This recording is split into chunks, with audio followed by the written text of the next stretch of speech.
How a cry for help turned into a nightmare at the lake.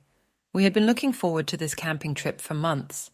My husband Jake had always wanted to take me to his favorite spot in New Mexico, a small lake surrounded by pine trees and mountains.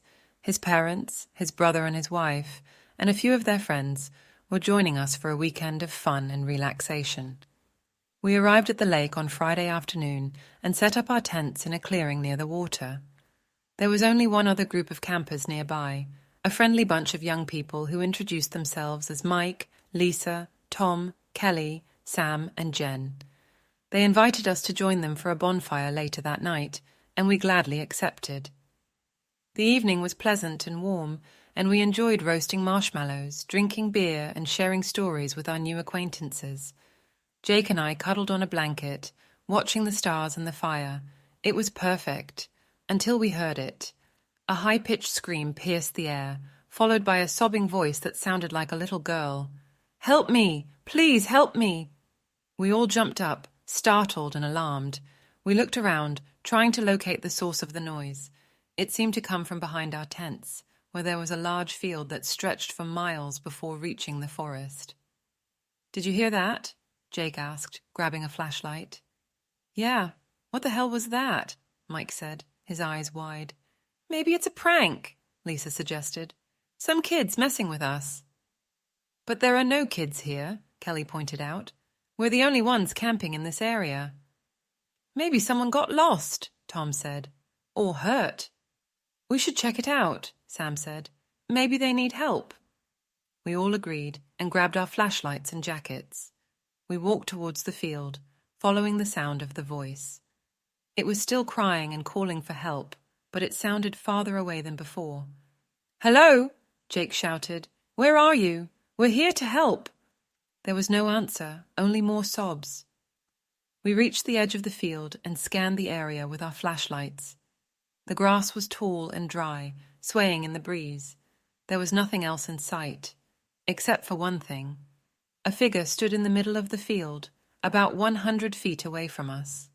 It was tall and thin, almost skeletal. It was white as snow, glowing in the dark.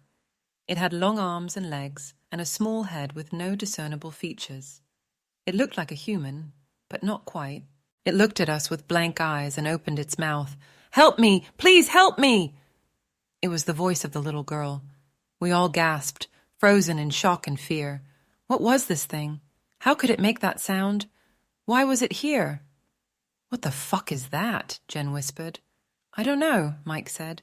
"But it's not human." "It's a skinwalker," Jake said suddenly.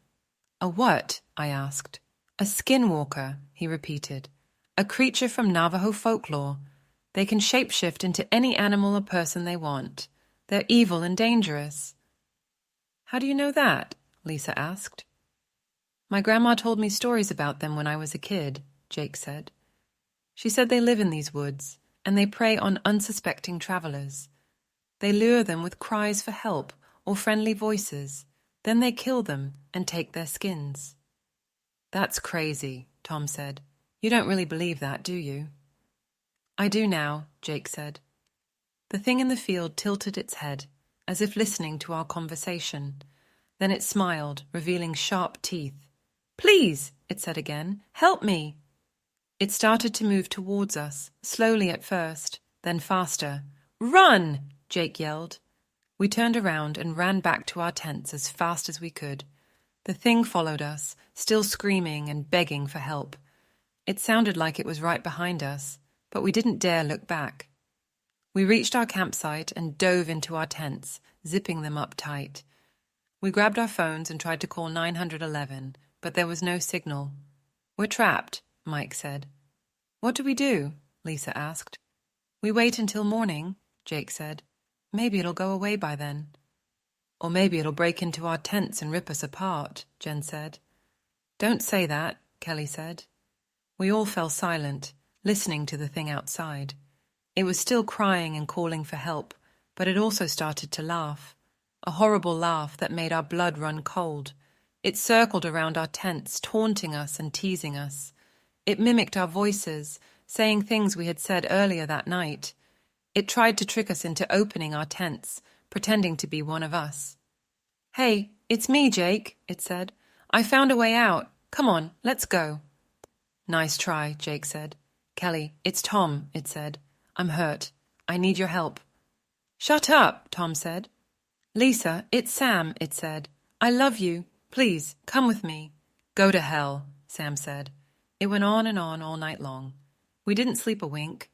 We just prayed for the sun to rise and for this nightmare to end. But it didn't. The next morning, we peeked outside our tents and saw that the thing was still there. It was standing in the field, staring at us. It looked different than before. It had changed its shape. It looked like a little girl with pale skin, dark hair, and blue eyes. A little girl wearing a pink dress and white shoes. A little girl who looked exactly like me when I was 6 years old. It smiled at me and waved. "Hi," it said. "I'm you." I screamed and zipped up my tent again. "What is it?" Jake asked. "It's me," I said. "It's me as a child." "What?" Jake said. "It's trying to mess with my head," I said. "It's trying to make me feel sorry for it." "Don't fall for it," Jake said. "It's not real." "I know," I said, "but it's still creepy." We heard the others scream as well. They had seen the thing change too. It had taken the form of someone they knew or loved, someone from their past or present, someone who was dead or alive. It was playing with us, using our emotions against us. It was evil. We decided to make a run for it. We couldn't stay here any longer. We had to get to our cars and drive away as fast as we could. We packed our bags and grabbed our keys. We opened our tents and ran towards our vehicles, ignoring the thing in the field. It saw us and started to chase us, still in the shape of a little girl. "Wait!" it cried. "Don't leave me! I'm scared!" We didn't listen. We kept running. We reached our cars and got in, locking the doors and starting the engines. We drove away from the lake, leaving the thing behind. We didn't look back. We never went camping again.